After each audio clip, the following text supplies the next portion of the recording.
Brasil, construtor de ruínas. A invenção da infância sem corpo.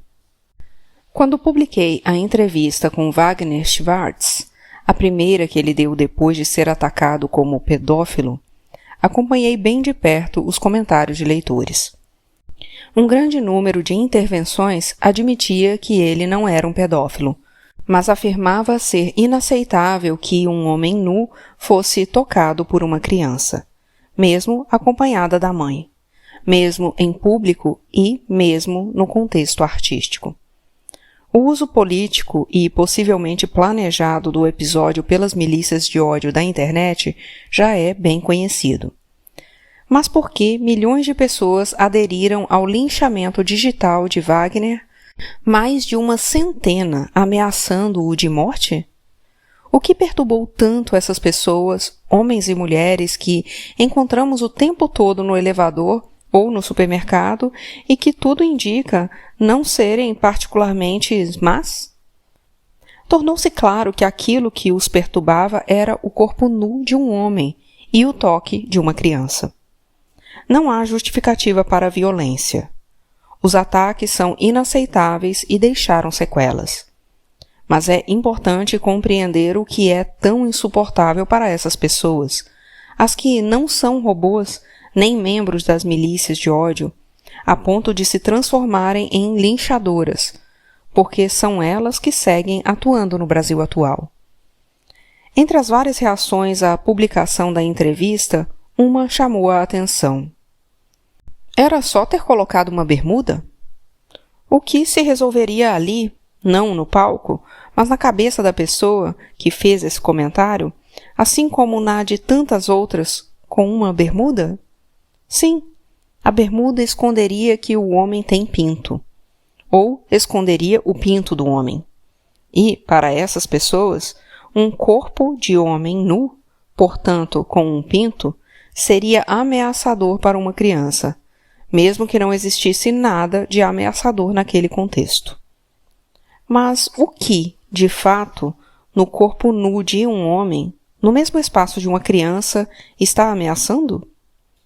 Talvez uma ideia de infância, ou o conceito do que é uma criança hoje. Como é sabido, a infância não é algo que tenha existido desde sempre. Crianças sempre existiram, obviamente, mas o que entendemos por infância é um conceito recente em termos históricos. Basta lembrar que muitos de nós tiveram avós que trabalharam na roça desde cedo e que se casavam aos 12, 13 anos. E só não se casavam antes porque o ato de se casar estava ligado ao ato de engravidar. Assim, era necessário esperar a primeira menstruação não da menina, mas da mulher. É comum pessoas que visitam povos indígenas ou comunidades ribeirinhas da Amazônia se espantarem com a diferença do que é ser uma criança para esses povos e comunidades. O primeiro espanto costuma ser o fato de que meninos e meninas mexem com facas, em geral bem grandes, no cotidiano. Fazem quase tudo o que um adulto faz. Nadam sozinhas no rio, escalam árvores altas, sabem fazer fogo e cozinhar, caçam e pescam. Aprendem com os adultos e com as crianças mais velhas. Não é que não se tenha cuidado com as crianças, mas o cuidado tem outras expressões e significados. Obedece a outro entendimento de vida, variando de povo a povo. Enquanto uma parte do Brasil atacava pedófilos em museus, eu acolhia o espanto de um amigo que voltava de uma aldeia indígena do Médio Xingu. Ele tinha visto um menino bem pequeno, ligando um motor de barco e, de imediato, avisara ao pai que o filho estava mexendo com algo que poderia ser perigoso. O pai limitou-se a dizer, devolvendo o espanto: "Mas este é o motor dele." É possível concluir que, nesta aldeia, para este povo, assim como para outras comunidades que vivem uma experiência diversa de ser e de estar no mundo, ser criança é outra coisa. O que quero sublinhar aqui é que nada é imutável no campo da cultura, ou nada do que é humano pode ser compreendido fora do campo da cultura. A infância foi inventada pela sociedade ocidental e continua sendo inventada dia após dia. Não existe nenhuma determinação acima da experiência de uma sociedade e dos vários conflitos e interesses que determinam essa experiência sobre o que é ser uma criança. Nesta segunda década do século XXI, pelo menos no Ocidente, a criança deve ser protegida de tudo, mas não só. Há um esforço de apagamento do fato de que a criança tem um corpo. Não um corpo para o sexo, mas um corpo erotizado, no sentido de que meninos e meninas têm prazer com o próprio corpo. Têm um corpo que se experimenta. Esse apagamento do corpo da criança se entranha na vida cotidiana e também na linguagem. Eu mesma costumava escrever nos meus textos: homens, mulheres e crianças fizeram tal coisa ou estão sofrendo tal coisa, ou qualquer outro verbo. Até que uma amiga me chamou a atenção de que crianças têm sexo, e eu as estava castrando no meu texto. Então passei a escrever: homens e mulheres, adultos e crianças. Conto isso apenas para mostrar que rapidamente internalizamos uma percepção geral como se fosse um dado da natureza e, na medida que a assumimos como fato, paramos de questioná-la. Quando os adultos tentam apagar o corpo das crianças, criam um grande problema para as crianças e para si mesmos. É um fato que as crianças têm sexualidade. Não é uma escolha ideológica. Essa experiência é parte da nossa espécie e de várias outras. Qualquer pessoa que tenha filhos saudáveis ou acompanhe crianças pequenas próximas sabe que elas se tocam, se masturbam, fazem brincadeiras com os amigos, descobrem que seus pequenos corpos podem lhes dar prazer. E esta é uma experiência fundamental para uma vida adulta responsável e prazerosa no campo da sexualidade, que respeite o corpo e o desejo do outro, assim como o próprio corpo e o próprio desejo. Qualquer adulto que não recalcou sua memória dessas experiências com o corpo vai lembrar delas se for honesto consigo mesmo. Quem tem corpo tem sexualidade. O que não pode ter é violência contra esses corpos. Por que então o corpo nu do artista se tornou ameaçador não para a mãe e para a filha que o tocaram, não para vários outros participantes da performance, mas para quem apenas viu essa cena em um vídeo na internet e a identificou como uma violência, e não qualquer violência, mas aquela que é decodificada como a mais monstruosa de todas, que é a da pedofilia? Poderíamos pensar no óbvio. A infância é idealizada.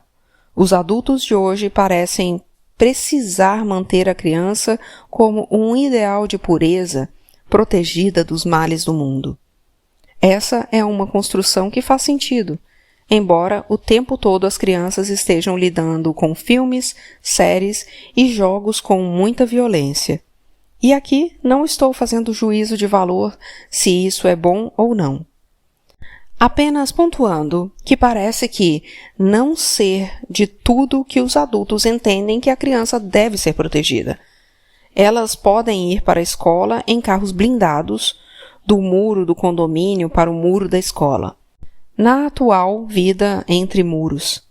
Mas, ao mesmo tempo, sem colocar seus corpos em riscos, arrisca-se em jogos perigosos nos tablets e celulares. A questão, portanto, está na ordem dos corpos.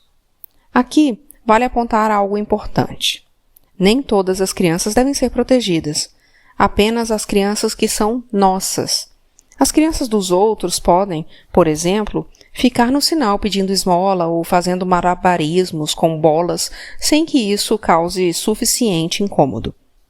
Podemos lembrar de um episódio ocorrido em 2016 no shopping Higienópolis, em São Paulo, no qual um homem branco com sua criança negra numa mesa de café foi abordado pela segurança, também negra. "Senhor, este menino está lhe incomodando?" Ela tinha ordens de não deixar pedintes perturbarem os clientes. O menino era filho daquele homem, mas mesmo estando com o uniforme da escola, foi visto como a criança indesejada por conta da sua cor, ou visto como a não criança, se pensarmos no modelo de idealização. Aquela criança poderia simplesmente ser posta na rua, no lado de fora do shopping, se estivesse incomodando o homem branco. E sempre penso nessa segurança, que também era negra, e em como deve ter sido duro para ela e para a criança que ela foi, assim como para a adulta que se tornou, pressionada a cumprir esse tipo de ordem contra si mesma. Também penso no que aconteceria se fosse o oposto, um homem negro com uma criança branca com o uniforme de um dos colégios mais caros de São Paulo. Talvez a segurança fosse instada a pensar que o homem negro tinha sequestrado ou estava abusando do menino. E ainda precisamos pensar em como é possível achar legítimo que pedintes não possam dividir o espaço de um centro comercial. Como se o problema ocorrido no shopping Higienópolis fosse apenas de engano, pelo fato de que aquele menino não era pedinte. Em resumo, o olhar sobre os corpos é determinado pela política dos corpos. Há crianças que, por sua raça e classe, não são crianças para aqueles que detêm o poder e os privilégios. Para elas, a infância ainda não foi inventada. Ou só foi inventada em leis como a do Estatuto da Criança e do Adolescente, que as bancadas da bala e dos estelionatários da fé do Congresso fazem um esforço persistente para derrubar, desde 2019, com o apoio explícito de Jair Bolsonaro.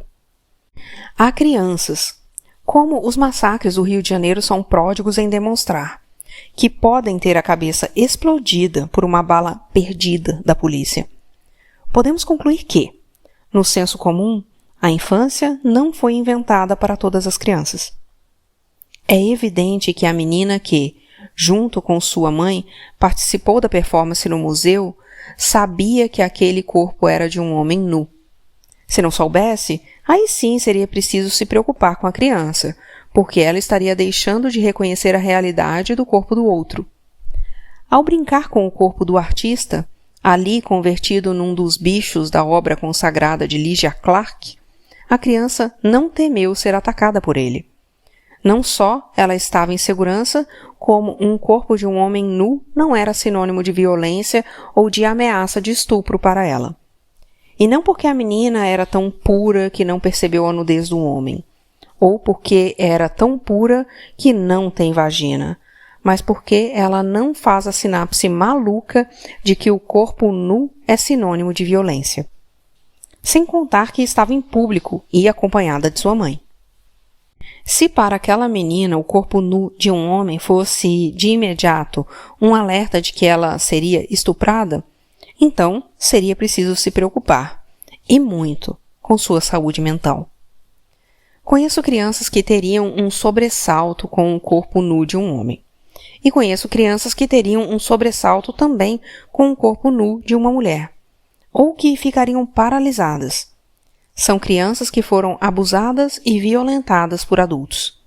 Em geral, seus pais, tios e padrastos, mas também mães e tias. A menina que participou da performance com sua mãe não sofreu violência sexual. A violência que sofreu foi a de ter sido exposta na internet como vítima de pedofilia. Esta possivelmente a marcará de alguma forma. Assim como marcou o artista e a mãe da menina. Há uma outra pergunta, também bastante óbvia, mas nem por isso menos importante. As pessoas que se chocaram e, em seguida, atacaram o artista, acham que elas mesmas, caso estejam nuas com uma criança, são capazes de violar essa criança? É isso que temem? É o medo do que ronda nos seus interiores que as transforma em linchadoras? É de si mesmas que querem proteger as crianças? É necessário perceber o quanto é absurda, ou mesmo violenta, a ideia de que um corpo nu de homem seja sinônimo de violência sexual. Bastaria então um homem estar nu para de imediato atacar a criança que estiver perto dele, como se esta fosse a condição de todo homem? Caso isso fosse verdade, seria uma bermuda ou qualquer outra roupa que impediria a violência? Não são justamente as roupas um grande objeto de fetiche sexual na sociedade de consumo? Todas essas me parecem perguntas importantes, que exigem respostas honestas e investigativas. Mas há algo mais. A psicanalista Ilana Katz, que tem uma larga experiência clínica com crianças, fez uma reflexão muito precisa no programa Café Filosófico, da TV Cultura, gravado em 30 de junho de 2017. Ela apontou que podemos estar num momento de transformação da ideia de infância. A famosa frase de Freud, Sua Majestade, o bebê, pode já não dar conta de uma transformação mais recente. A frase do criador da psicanálise expressa a ideia do filho como centro do investimento da família, o que vai prender a criança na posição de objeto de realização do desejo do pai e da mãe. Algo do tipo, meu filho vai ser tudo o que eu não sou. Nessa posição, a criança determina todo o investimento emocional e financeiro da família, o que a coloca num lugar bastante insuportável, porque pesado demais, o de bancar o desejo dos pais ou a realização dos pais. É muito não só para um pequeno corpo, mas para qualquer corpo. E, assim, as crianças sofrem bastante, a começar pelo peso de uma agenda cheia de aulas para que tenham habilidades que as tornem melhores do que as outras, ou as tornem o que os pais não puderam ser. Ou, melhor dito, se tornem o impossível. Algo expresso numa frase seguidamente ouvida da boca de muitos pais. Só quero que meu filho seja feliz. Só? Com a mudança trazida pela internet e por todos os brinquedos tecnológicos que se seguiram a ela, porém, uma nova relação se estabelece. Não é que a criança, como objeto narcísico, tenha deixado de existir. Pelo contrário, basta olhar ao redor para compreender que ela é uma ideia ainda bastante ativa. Mas há outra relação que se colocou em movimento com o avanço da tecnologia. É frequente que pai ou mãe estejam no mesmo espaço físico que a criança, cada um brincando com seu tablet ou celular ou qualquer outra coisa.